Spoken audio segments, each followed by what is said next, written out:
Olá pessoal, tudo bem? Sejam todos bem-vindos. Muito obrigada aí aos novos inscritos, a vocês que me acompanham. Eu queria me desculpar pela longa ausência, foi o final de ano meio cheio.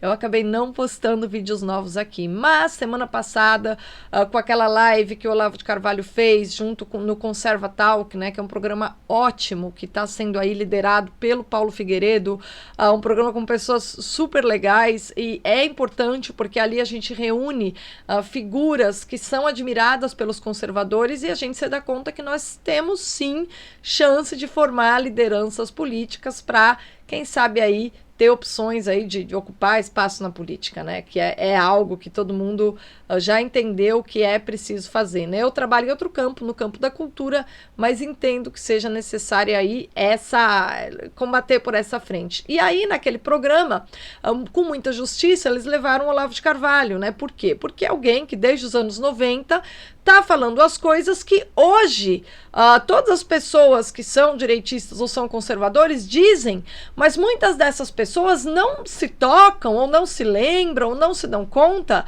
que foram coisas que o Olavo já falava desde os anos 90, né? E ainda que não tenham aprendido com ele, ele falava sozinho nos anos 90, tá? Ou quando nós éramos crianças, eu era adolescente nos anos 90, ou essas pessoas ou eram crianças ou não estavam nem preocupados com esse assunto naquele momento, mas ele já estava ali falando, abrindo caminho, tá? Então, quando aquelas lideranças políticas do Conserva Talk, liderado pelo Paulo Figueiredo, levam o Olavo de Carvalho, o que eles estão demonstrando é um profundo respeito com o histórico de uma abertura, assim, meio forçada do debate no Brasil. Nessa abertura o Olavo teve um papel fundamental, foi o que a gente tentou demonstrar no tributo que a gente fez, foi o primeiro tributo da Esmeril, obviamente é o Olavo de Carvalho, da Missa Esmeril em abril de 2020. Tá? Então, é algo que, se você não reconhece isso, é falta de cultura da sua parte, tá bom? Então, assim, não tô nem fazendo uma crítica a você que não reconhece, mas é porque você talvez ainda não tenha tido tempo de se debruçar sobre todos os artigos de jornal que o Olavo de Carvalho escrevia na década de 90 para entender que tudo de que as pessoas falam hoje, como se elas tivessem nascido com esse discurso pronto, ele estava falando disso sozinho nos anos 90. Então, é uma pessoa que merece, assim, todo tipo de respeito por alguém que entende a árdua história da abertura do debate político no Brasil, tá? Evidentemente que o Olavo de Carvalho não fez isso para criar um ambiente eleitoral que pudesse aí eleger o Bolsonaro. Claro que não, ele fez isso por uma questão de convicção, de honestidade intelectual,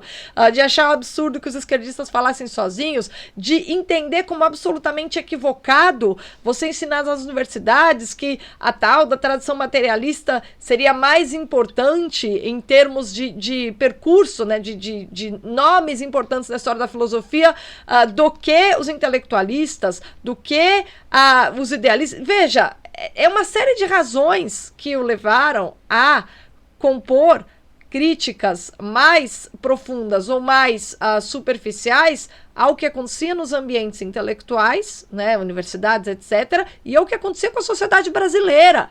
E o que significava alguma das coisas que a esquerda fazia na sociedade brasileira, porque o Olavo é um filósofo e ele está preocupado com compreensão.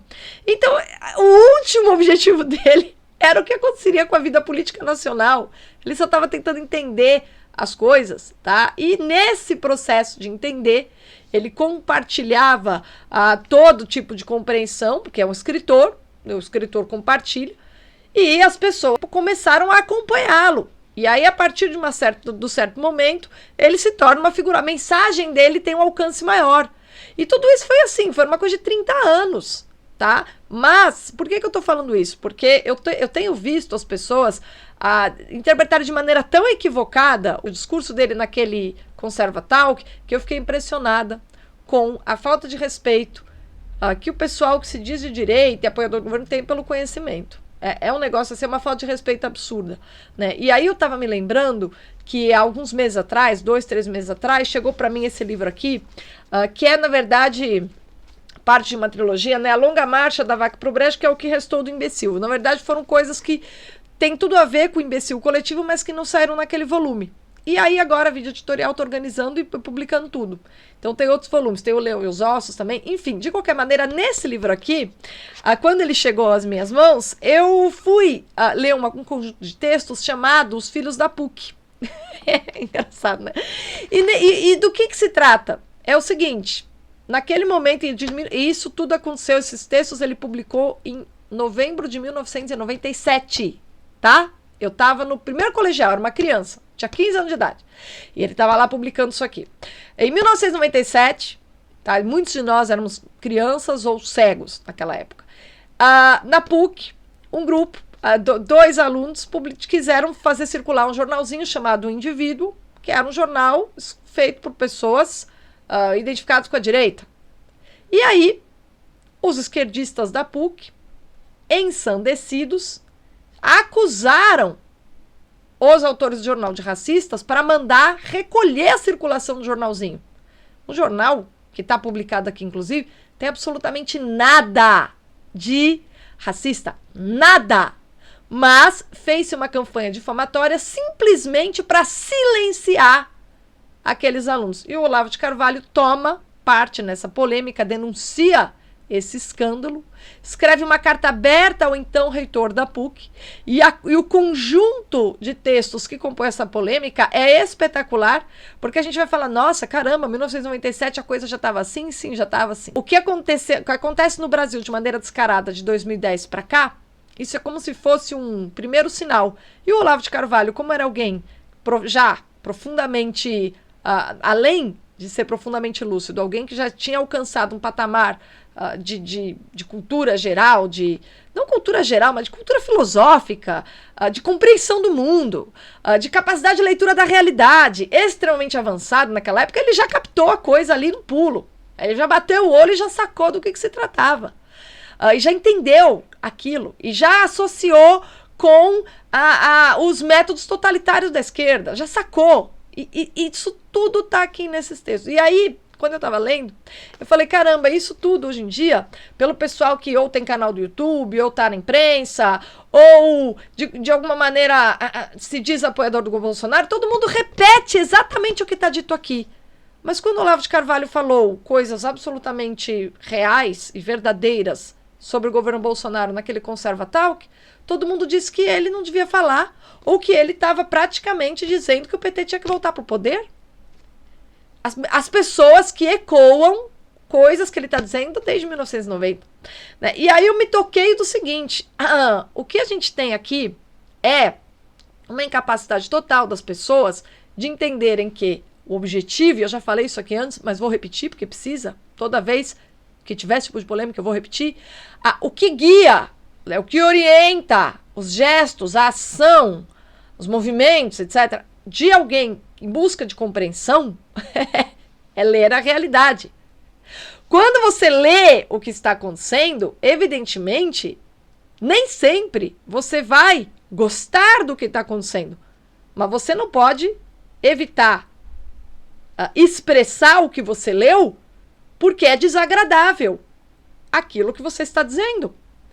É profundamente desagradável para qualquer pessoa, para qualquer conservador, para qualquer direitista, é profundamente desagradável reconhecer a dificuldade que o Bolsonaro tem de lidar com os adversários. Hoje no 3 em 1, acabei de fazer o programa 3 em 1, estou gravando esse vídeo na sequência, eu estava falando sobre a dificuldade que o Bolsonaro tem de tentar conciliar essa sua autenticidade, essa sua personalidade autêntica, porque ele é uma personalidade autêntica, mas ele tem uma dificuldade de conciliar isso com a exigência própria da prática política, que é tomar cuidado com todos os seus gestos, já que política é algo que se dá no campo das aparências. Então, tudo aquilo que você faz, a aparência daquilo que você faz, cada aparição sua, cada gesto público vai ser usado ou como munição contra você, ou por parte dos seus apoiadores, eventualmente até como propaganda, porque a política é o campo das aparências por excelência.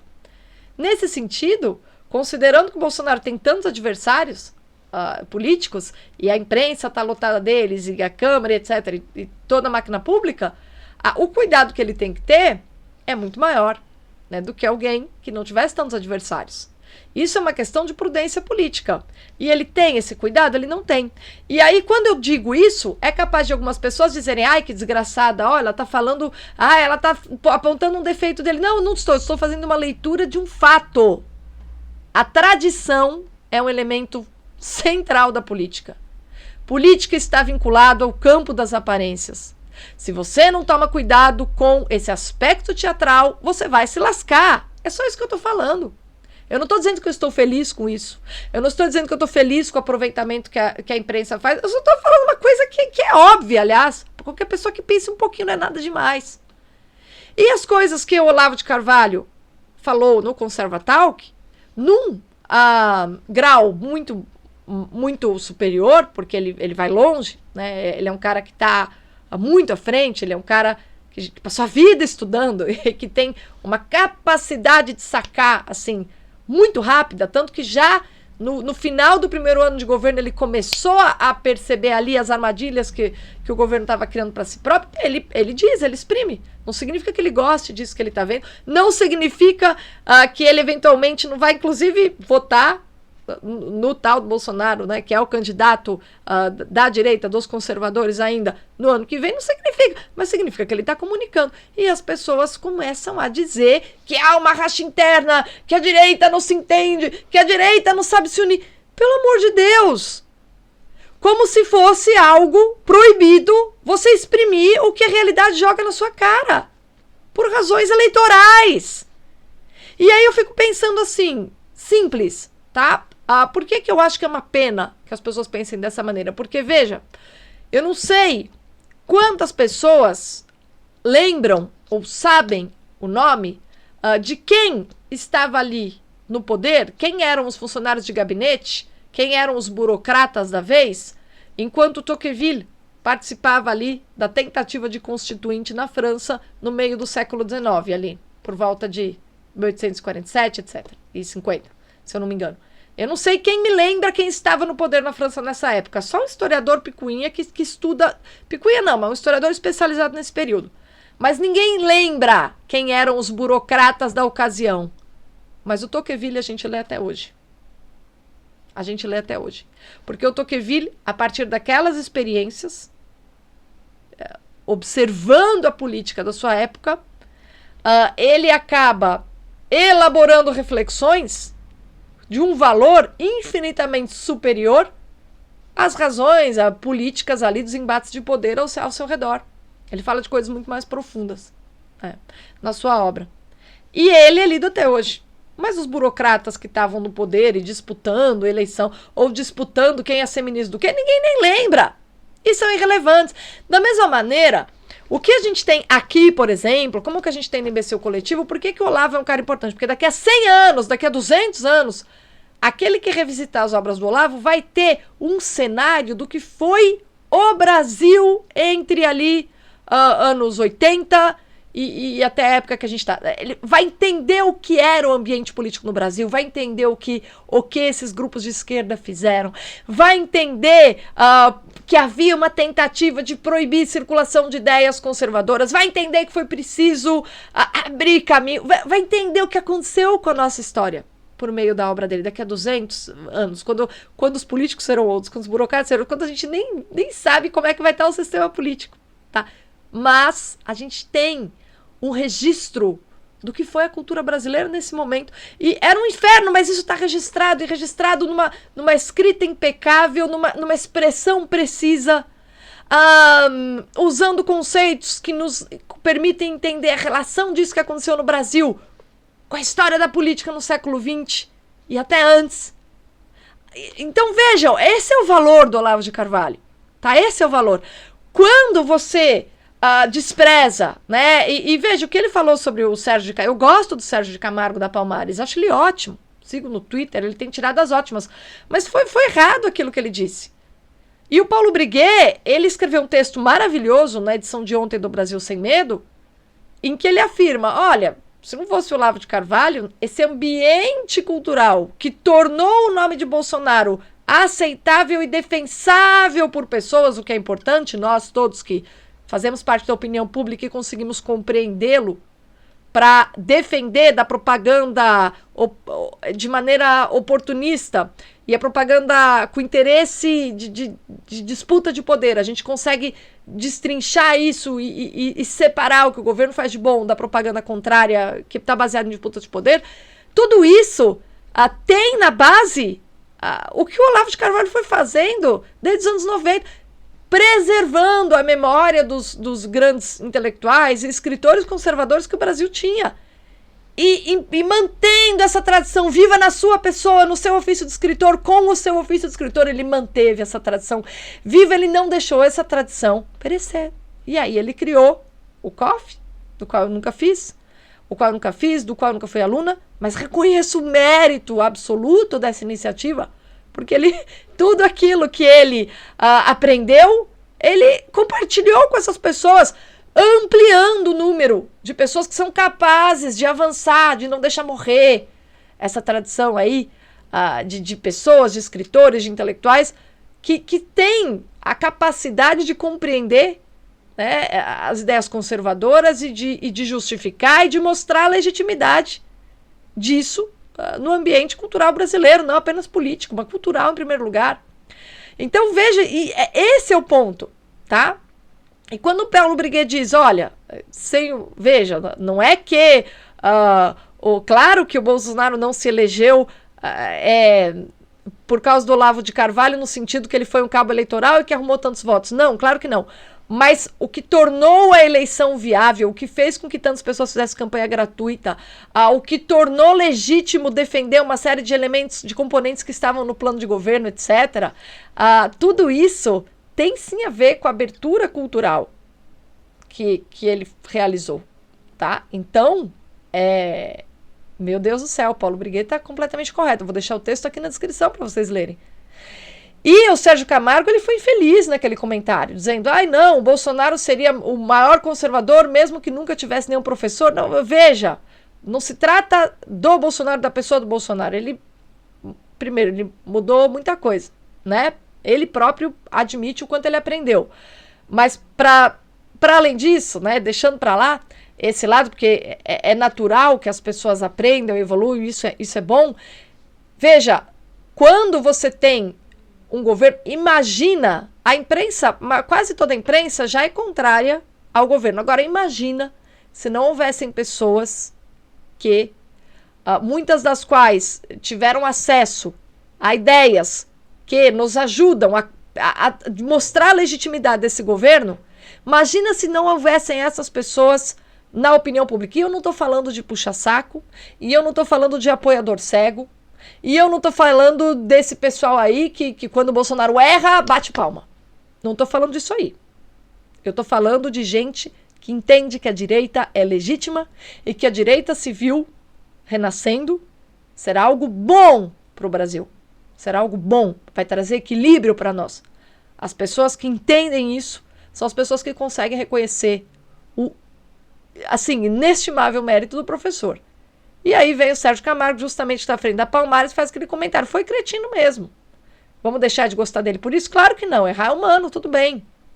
Mas eu queria saber onde estava o Sérgio Camargo em 1997.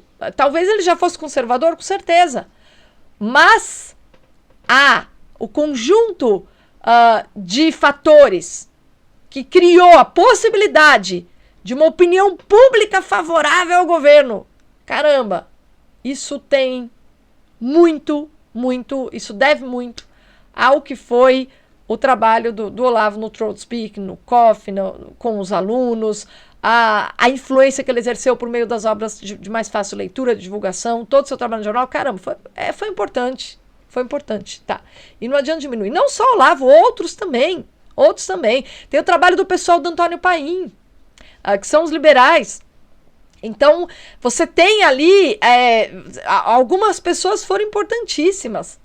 E aí, quando essas pessoas manifestam a sua compreensão da realidade de maneira clara e você leva um choque, porque isso te obriga a reconhecer falhas no governo que você apoia, o problema é com você, não é com a pessoa que está sendo capaz de ler a realidade com maestria, como foi o caso do Olavo de Carvalho, né? Então, vamos se olhar um pouco no espelho, né, antes de sair apontando o dedo para os outros.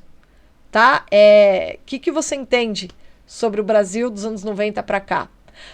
Quantos dos escritores carregados, né, do pensamento conservador você conhece para entender que o Olavo de Carvalho, tendo sido um deles, foi importantíssimo porque ele fez isso num momento de deserto cultural, em que ele foi praticamente o único. Tá? Porque a gente tinha brilhantes pessoas assim nos anos 50, nos anos 60, mesmo nos anos 70. Tínhamos grandes nomes. E aí a esquerda foi dominando completamente o panorama. E de repente o Olavo se viu falando sozinho. Mesmo assim, ele não deixou essa tradição morrer. E aí agora ela tá florescendo de novo, tá? E isso é importante, tá? E isso é muito mais importante, se vocês querem saber, do que uma eleição. Então, nessa polêmica, quem errou foram as pessoas que não conseguiram compreender todos esses fatores que podem estar envolvidos aí e que realmente têm relação com o fato de ser uma interpretação absurda, entender como ataque aqueles juízos corretamente tecidos pelo Olavo de Carvalho a respeito do que está acontecendo. O Bolsonaro ter dificuldade de lidar com os inimigos, do governo ter feito concessões, muitas concessões, e ter uma série de medidas de esquerda misturado com outras que ele tenta avançar da agenda mais direitista. Essa é a realidade, tá? Não tem a ver com o fato de que a gente vai votar no Lula. Não tem, mas é a realidade. Pelo amor de Deus. Né? Não sejamos tão idiotas. Às vezes eu converso com meu irmão, que é um cara muito esclarecido, e eu falo às vezes para ele, caramba, às vezes parece um governo desenvolvimentista, mas ainda assim, claro, tem a vantagem porque não tem corrupção, né? É um governo desenvolvimentista, como os militares gostam de fazer, com algumas pontadas aí, com uma equipe econômica boa que não deixa a coisa degringolar, cheio de obstrução, né, por parte da oposição, mas que não tem corrupção. Já melhorou um pouquinho. Já saímos da lama, né? Só de não ter corrupção na estatal já é uma grande coisa, beleza. Ele lá na cadeira, evidentemente, melhor que o Lula. Mas essa é a avaliação. Ninguém vai dizer, bater palma, aplaudir, falar, o nosso Churchill. Não é. Falta, tá? Falta. Nós não temos lideranças ainda, porque nós não temos nem na sociedade uma mentalidade, uma clareza quanto a tudo aquilo que significa isso que a gente chama de cultura conservadora. Assim, isso é confuso, né? A esquerda a tal ponto penetrou a alma das pessoas por meio desse gramscismo, de estar em todos os elementos da cultura, que ela moldou a mentalidade das pessoas conforme o tipo de política e de visão de mundo que ela própria defende. Por quê? Porque é muito fácil governar assim, é assim que se governa de maneira pacífica. Você primeiro domina as mentes, aí depois você se apresenta como uma pessoa que vai agir daquela forma. Bom, a pessoa já está acreditando naquilo, ela vai achar que você é uma boa solução. Então, é isso que aconteceu com o Brasil, tá? E se você não reconhece isso, talvez você precise dar uma olhadinha aí na sua mente para ver se há resquícios, né, dessa infiltração gramscista na sua alma. Se você ainda não é um pouco um fruto desse grande movimento e bem-sucedido movimento que a esquerda operou aqui no Brasil, tá bom? Então é isso que eu queria conversar com vocês. Espero que tenham um feliz ano novo. Eu estarei ano que vem mais presente aqui no YouTube, tá bom? Fazendo mais vídeos para vocês. Enfim, e se vocês quiserem reavaliar aí as suas opiniões sobre o valor do Olavo de Carvalho, dê uma olhadinha aqui, ó. Os Filhos da PUC. É a segunda parte desse livro aqui. Vocês vão ver o que era que ele estava falando lá em 1997, quando a gente ainda estava aprendendo a usar vírgula, tá? E se a gente não é capaz de reconhecer as pessoas que abriram caminho para que a gente se expressasse com mais tranquilidade, isso é uma forma de ingratidão, e o problema está conosco, não com a pessoa que abriu o caminho para nós, tá bom? Obrigada pela companhia e até a próxima.